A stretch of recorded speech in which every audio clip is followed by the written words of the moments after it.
Good morning. It's just after 10 UTC, going through the market and Bitcoin specifically here on 2nd of October. And yeah, day after some major dumpage. We'll go through everything. Actually pretty nice for all the short traders who shorted from Monday. So we'll go through it. First off, just looking at some data points. JOLTS came in higher than expected. ISM stuff lower than expected. The big thing here that we're looking at today is non-farm payrolls coming in an hour and 15 before the New York opens. So there's a potential for some volatility from it. Not a whole lot expected. Bigger data points start coming in tomorrow. Initial jobless claims is going to be one of the big ones on Thursday. And then Friday, of course, you got three pretty major numbers coming in an hour before the New York opens. So keep an eye on those. Looking over at Bitcoin specifically, long short ratios, like we talked about, long short ratios were coming up pretty hard as we were dumping the lows. We have had a little bit of a bounce, a little bit of a higher low come in, so people are attempting to short that slightly. Again, longs are coming in general over the last couple days much more than shorts. Why? Because the upside is broken. So as we continue moving to the downside, you're going to see a lot more people trying to long instead of short. So if we do have some gains back, I mean, the priority down is definitely still in place from yesterday. We broke enough stuff to where we can confidently say that. There's a couple levels that we could reverse this pretty quickly. However, we're far below, 64K and some stuff like that. So in any case, I think the number one thing here is really simple, looking at the overall price action. But generally, that's not great. Looking at funding rate, still majority bearish. There's one standout, which is BITMEX, showing a pretty negative funding rate. So that's good. That's good for upside. I don't know how that's going to react to the market currently. There's some potential bounces and retests. There's some short liquidity that could get punished, but we really broke some things yesterday, and we want to see some pretty solid accumulations back above loss levels before we start getting overly bullish again. Looking at local liquidity, in general, we're expecting it kind of bounce at 60.6. So had that nice move down, broke some stuff. We actually had that like stop, actually went much lower than expected there. Let's just see here.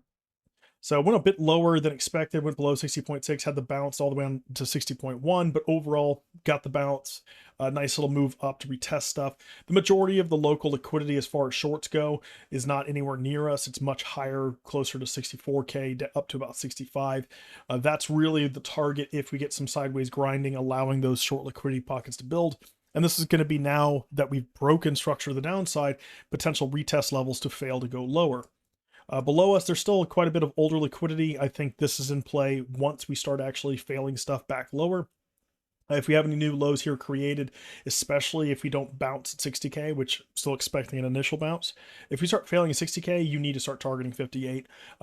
That's basically the next major liquidity pocket, which with much older liquidity underneath that going to 54K. So that's the kind of outlook based on the liquidations. Looking over to trading light, we'll look at some of the resting orders. So as I mentioned yesterday, the big resting orders, these are 300 plus size Bitcoin blocks. I said it looked fake. It was fake, and it is fake. So they pulled those as price came back down. There's now some more organic stuff trying to hold stuff locally. This is definitely looking much healthier than, say, this fake stuff. And you can usually tell when it's fake just by how close together. It's basically an algorithm trying to provide liquidity by a couple actors or one. So definitely fake. This looks a lot healthier, a lot more organic, and there's some guys stepping in below us. This low, the longs that were liquidated yesterday, and yeah, that was basically the most amount we've had since, I believe, going back to the 5th of July, 5th of August, excuse me. So 5th of August, that we still have tons and tons of stuff resting below here, but again, it's not doing much more than just resting liquidity in case there's some major FUD wick off event. If that's a black swan event, effectively, that's where we could expect a wick too. That's all it means. But locally, yeah, open interest also coming down. A lot of people getting punished. If we look at the footprint here, talking about what we expected price to go to as we failed, we talked about these levels previously, 60.6K. We've cleared into that kind of, imbalances on the order flow. And now we've got quite a bit of people still trying to step in. There is some potential for some upside, but we need some localized regains. We need some regains around 61.7, which I'll show you on TradingView. But overall priority down is still in place. The overall aggression is still down. If we do start regaining stuff, there is a ton of short liquidity that can get punished all the way up to 65K. I think realistically, that's about as high as I want us to go before we start kind of topping out. And like I said, I'm looking now for a bigger retracement back down until we get some sustained price action back above levels and we regain and accumulate above loss levels. So for right now, like I said, priority down. It looked like that Monday with the big dump and sell off. We had the continuation. We had actually had a really easy short as well. So with that, looking over at trading view, kind of general direction here.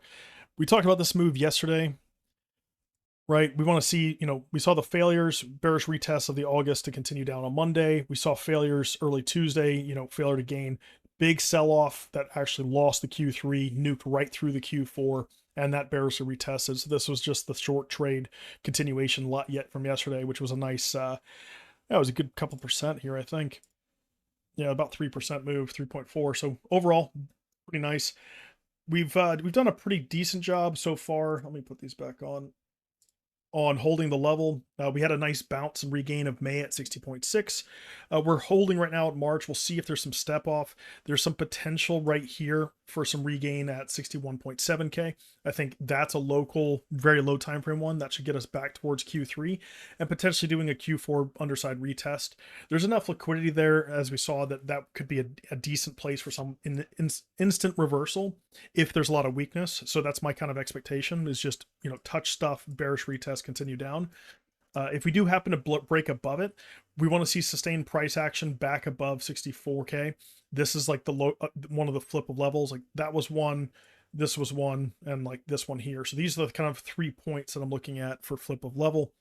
If we do gain above this, I'm still expecting us to just basically pop above August, break into some older liquidity, and then nuke off a cliff again. The only way I see this reversing is sustained price action either above Q4 in a longer, higher time frame perspective, or back above August. Until we really start, getting good price action, solidly regaining levels above those points, we do have priority down. We lost stuff, especially on the higher time frame. If I just go on the daily here to give some perspective. So the daily time frame, pretty rough overall, right? We had the bounce at May. That was kind of the expectation. This is slightly less than half of the down move. Any continued late losses here, you are targeting very easily the 58K lows. I think that's not unreasonable at all. And any failures underneath these 58K, we have to go back towards 54K to revisit the macro low. Obviously, we want major hold of level. We do not want to see new lows, new failures. If we continue that pattern of higher low from this point, I would expect us to start having some more ramp ups.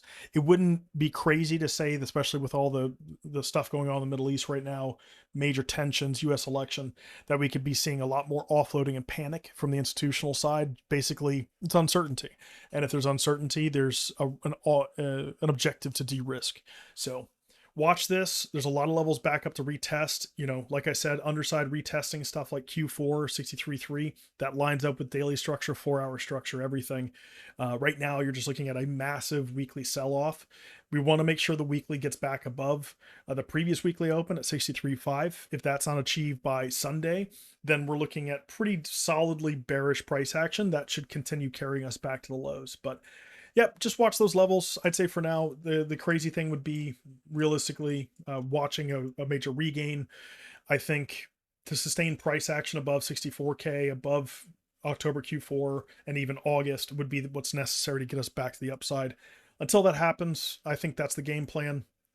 So if it does even show weakness, I would like to see a little bit of a bounce to punish that short liquidity.